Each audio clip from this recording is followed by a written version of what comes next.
네, 안녕하세요. 주공TV의 주식공무원입니다. 2019년 4월 19일, 올레한 금요일인데요. 장전 투자 전략에 대해서 말씀드리도록 하겠습니다. 일단 미국 시장 먼저 좀 살펴보아야 하는데, 다우존스 산업평균 지수가 0.42% 상승하면서 시장을 마감했습니다. 대형주 중심의 S&P 500 지수 역시 0.16% 상승하면서 시장을 마감했고요.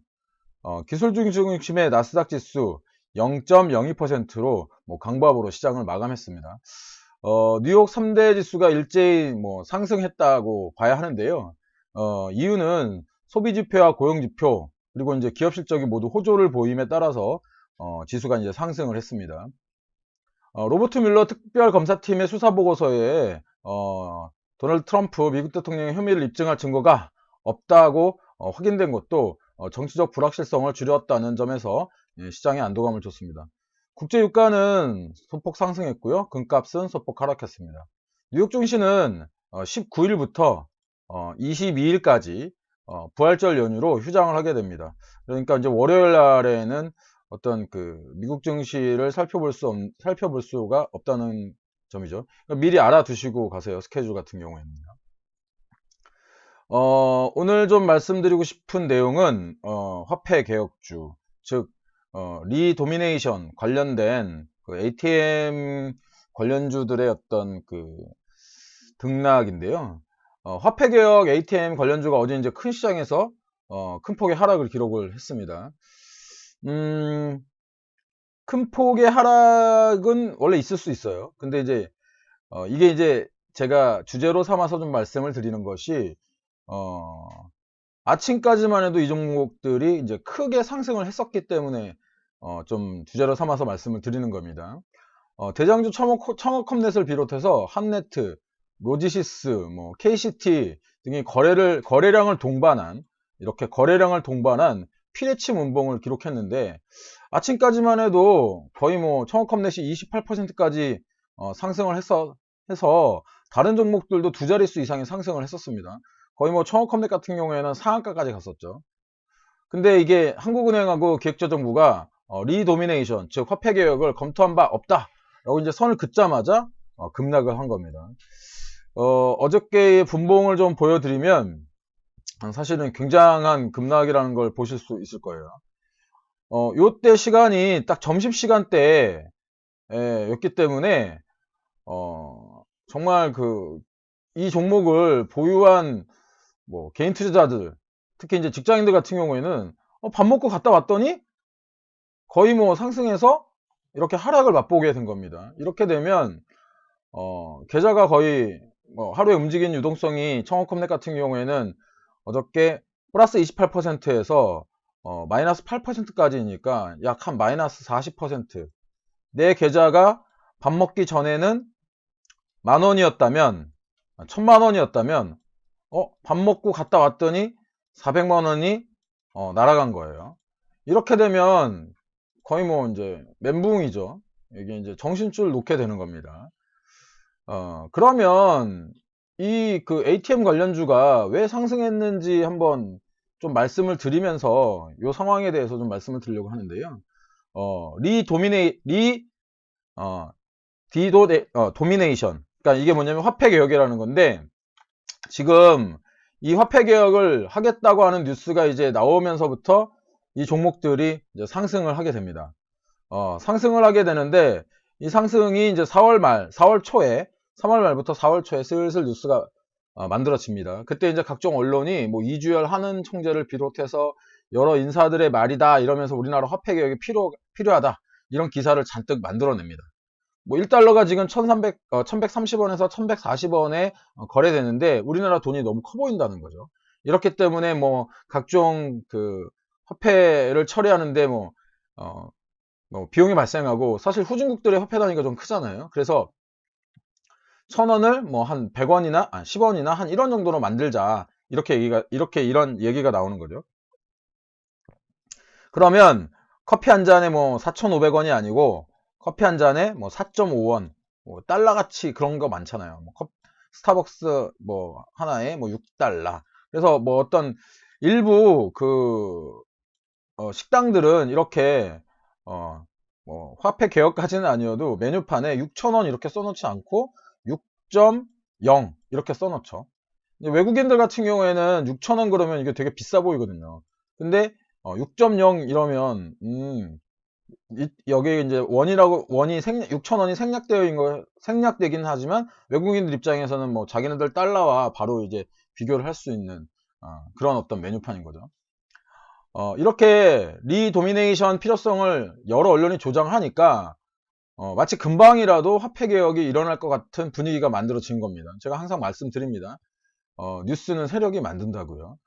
화폐 개혁이 되면 화폐가 모두 이제 바뀌어야 되지 않습니까? 이게 뭐냐면 5만 원권이 신설됐을 때 뭐도 마찬가지로 이제 그 ATM 단말기가 모두 바뀌지는 않았는데 이 스토리텔링의 논리는 이렇습니다. 화폐 개혁이 되면 화폐가 모두 바뀔 것이고 이 화폐가 바뀌게 되면 ATM 단말기 교체도 일어나니까 관련 ATM 단말기 회사들인 뭐 청호컴넷, 한네트, 로지시스 등이 수혜를 입을 것이다 라는 논리로 해당 주가들의 주가가 이렇게 상승을 한 겁니다. 실제 이 회사들 주가가 이제 올 4월 초부터 이제 가파르게 상승을 해서 보통 청호컴넷 같은 경우에는 어제 고가를 기준으로 한 70% 이상 상승했고요. 나머지 종목들도 한 뭐 50에서 60%까지 상승하는 그런 모습을 보였습니다. 한마디로 화폐, 금융, 자동화, 기기 테마주가 만들어진 건데 이번 화폐 개혁의 논의 부정 뉴스로 이제 한 방에 무너진 겁니다. 아까 제가 말씀드렸지만 한 방에 무너진 겁니다. 사실 이렇게 그 기대감으로 갔던, 즉 센티멘탈로 갔던 종목들은 기대감이 무너지게 되면 원래 주가가 상승하기 전까지 돌아오는 경우가 매우 많습니다. 뭐 이게 이제 이번 처음이 아니에요.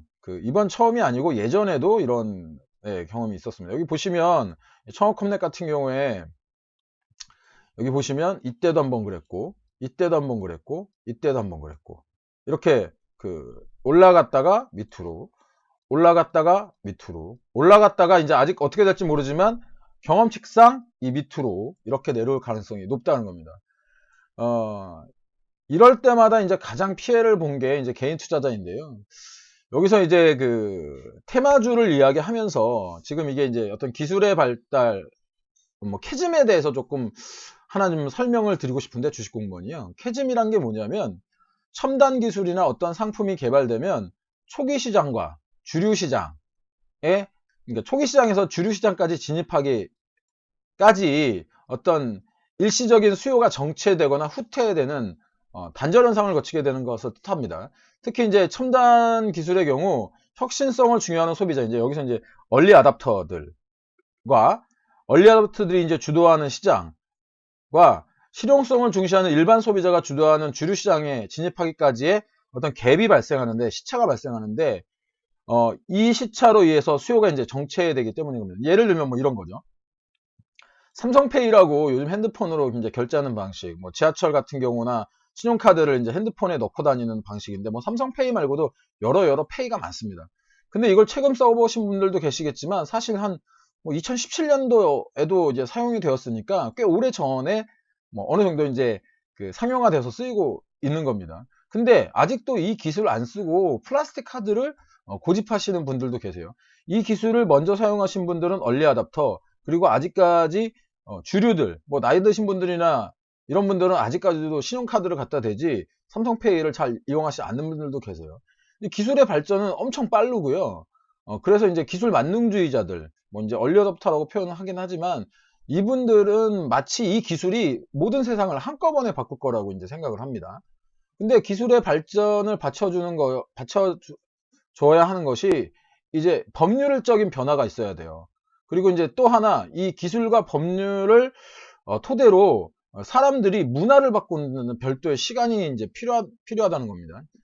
그러니까 테마주는 근데 이제 그런 거를 무시를 하죠. 사실은 이제 그럴듯한 스토리텔링, 마치 이거 하나면 금방이라도 이 회사가 2배, 3배의 가치가 있을 것 같이 생각되게 만드는 게 이제 이런 테마주의 스토리텔링인데요. 그런데 이런 기대감으로 인해서 수요와 공급의 법칙, 이렇게 거래량들이 늘어나는 것들을 보실 수 있잖아요.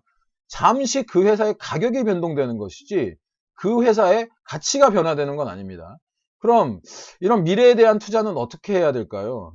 여러분들 잘 아시는 애플 같은 경우에 스마트폰을 만들어내면서 사람들의 전체적인 생활 패턴을 바꿔버렸잖아요.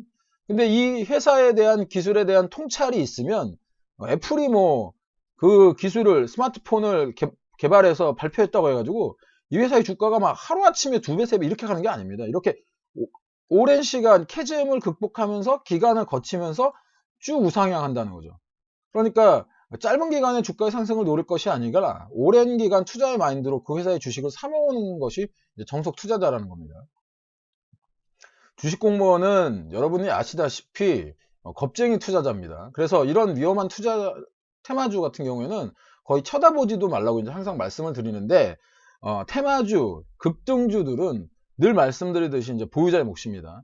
사실 어저께 이렇게 40%를 기록했다고 하더라도 이 밑에 즉 4월 초에 이 종목을 가지고 있다가 급등을 맞은 매수자들은 충분히 견딜 수 있어요. 왜냐하면 그냥 고점에서 수익이 마이너스 40% 된 것 뿐입니다.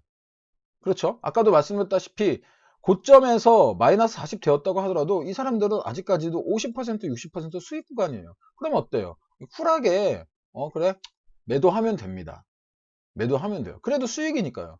하지만 늦게 어저께 뭐 상한가에 들어갔다던가 어저께 뭐 이 고점에 매수를 한 사람들 뭐 그 전에 상한가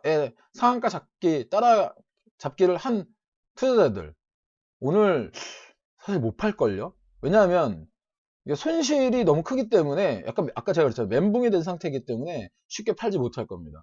이런저런 이유를 갖다 대면서 보유해야 할 핑계를 만들 겁니다. 이게 제가 늘 말씀드리는 우리가 주식을 저가에 매수해야 되는 이유인 겁니다. 오늘 올레한 금요일인데 화폐개혁에 관련된 종목의 움직임과 캐즘에 대해서 설명을 드렸습니다.